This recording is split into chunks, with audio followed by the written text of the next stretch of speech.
Hi hello வணக்கம். இது உங்கள் சிவி ஜோன். சொல்லாரம் எப்படி இருக்கீங்க? இப்போ பார்த்தீங்கன்னா சம்பவம் சரி. ஸோ நான் ஆல்ரெடி வந்துட்டு இதை பற்றின வீடியோஸ்லாம் போட்டிருப்பேன்.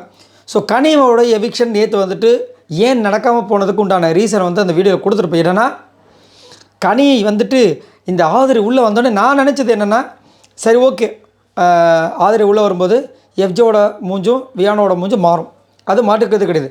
ஆனால் அவங்களோட என்ட்ரியில் நிறைய பேரோட முகம் மாறிச்சு. அதை நீங்கள் கவனிச்சிங்களான்றதை சொல்லுங்கள். நான் கவனித்த விஷயங்களை சொல்கிறேன். ஃபஸ்ட்டு கனியோட ஃபேஸை பார்த்தேன், அப்படியே பேரணிஞ்சமாக இருந்துச்சு. ஒரு இடத்துல, ரெண்டு இடத்துல, 3-4 இடத்துல. ஏன் அப்படின்னு பார்க்கும்போது எஃப்ஜேவை ப்ரொடெக்ட் பண்ணுற வேலையை மட்டும்தான் இந்த பிக் பாஸ் வீட்டுக்குள்ளே இப்போ கனி வந்து முதல்லேருந்து இப்போ வரைக்கும் பண்ணிகிட்ருக்காங்க. அதுவும் முதலையாவது கம்மி டீமாக பண்ணிட்டு இருந்தாங்க. இப்போ வெறும் எஃப்ஜேவை மட்டும்தான் அவங்க மைண்டில் இருக்குது. ஏன்னா எஃப்ஜேக்கு ஊட்டி விடுறதா இருந்தாலும் சரி, நேற்றுலாம் வந்து குழந்த மாதிரி மடியில் படுக்க வச்சுக்கிட்டாங்க. ஸோ அந்தளவுக்கு அவங்க வந்து பொக்கிஷ மாதிரி வந்து எஃப்ஜே வின் பண்ணால் போதும் அவங்களுக்கு. இப்போதைக்கு சீசன் 9 பொறுத்த வரைக்கும் எஃப்ஜே டைட்டில் வினர் ஆகிட்டார்னா அவங்க சந்தோஷம், அவங்களோட பிறவி பலனையும் அடைஞ்ச மாதிரி அவங்களுக்கு சந்தோஷமாயிடும் பொழுது அந்த மாதிரி.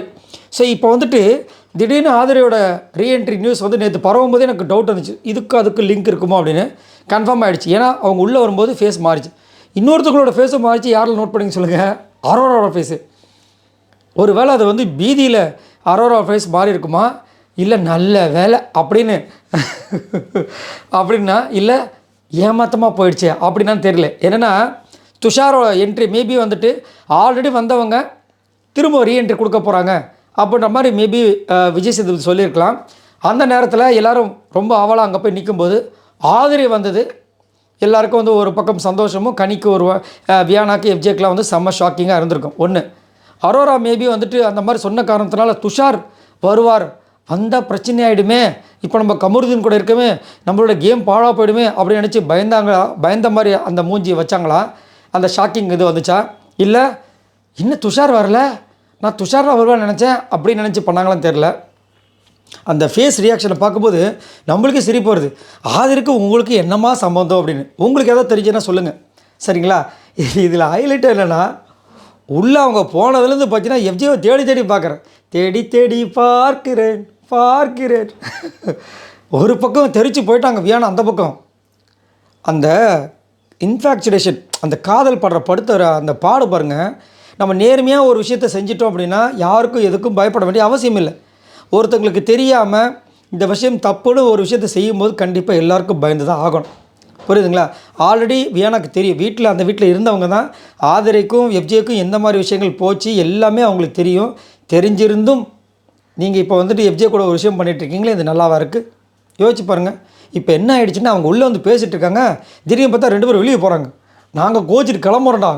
ஏன் கிளம்புற வழி அந்த பக்கம் இருக்குது, அந்த பக்கம் போனால் வெளியில் நீங்கள் எவிக்ஷன்லாம் பண்ணுவீங்க, நாங்கள் இந்த பக்கம் போய் உட்காரோம், வழக்கம் போல் நாங்கள் போய்ட்டு ஸ்டார்ட் பண்ணுறோம் எங்களுடைய வேலை.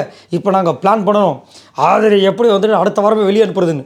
வெளியில் மக்கள் உங்கள் 2 பேரையும் நாங்கள் எப்படி வந்துட்டு வெளியேற்றுறது நாங்கள் பிளான் பண்ணுறோம் அப்படின்ட்டு. என்ன கேம் விளாட்றாங்கன்னு தெரியல. ஆனால் பயங்கரமான ஒரு சம்பவம் இந்த பர்டிகுலர் வாரம், அதாவது நாளையிலேருந்து கண்டிப்பாக இருக்கும். ஏன்னா இவங்க கண்டிப்பாக வந்து ஆதிரை எஃப்ஜேவை அட்டாக் பண்ணுவாங்க, அது மாற்று கருத்தே கிடையாது.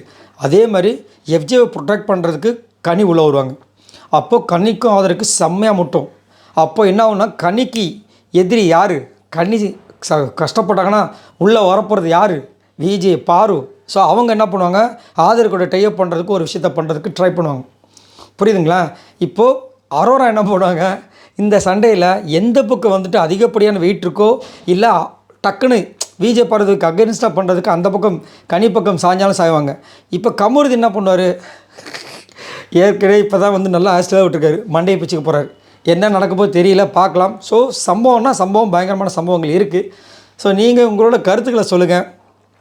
இந்த ஆதிரை என்ட்ரி வந்துட்டு சரியான ஒரு தாக்கத்தை கொடுத்துருக்கு. இதை பற்றி உங்களோட கருத்துக்களை சொல்லுங்கள். இது கண்டிப்பாக வந்துட்டு பிக் பாஸ் சீசன் 9 இதுக்கப்புறம் ஒரு நல்ல சம்பவமாக இருக்குமா? ஏங்க இவங்களை கூப்பிட்டுருந்தீங்க அப்படின்னு நினைக்கிறீங்களா? வேஸ்ட்டுங்க, வந்ததே வேஸ்ட் அப்படின்னு நினைக்கிறீங்களா? மறக்காமல் கீழே கமெண்ட்ஸ் பண்ணுங்கள். நம்மளோட சேனலை சப்போர்ட் பண்ணுங்கள், சப்ஸ்கிரைப் பண்ணுங்கள். பாய் நண்பர்களே.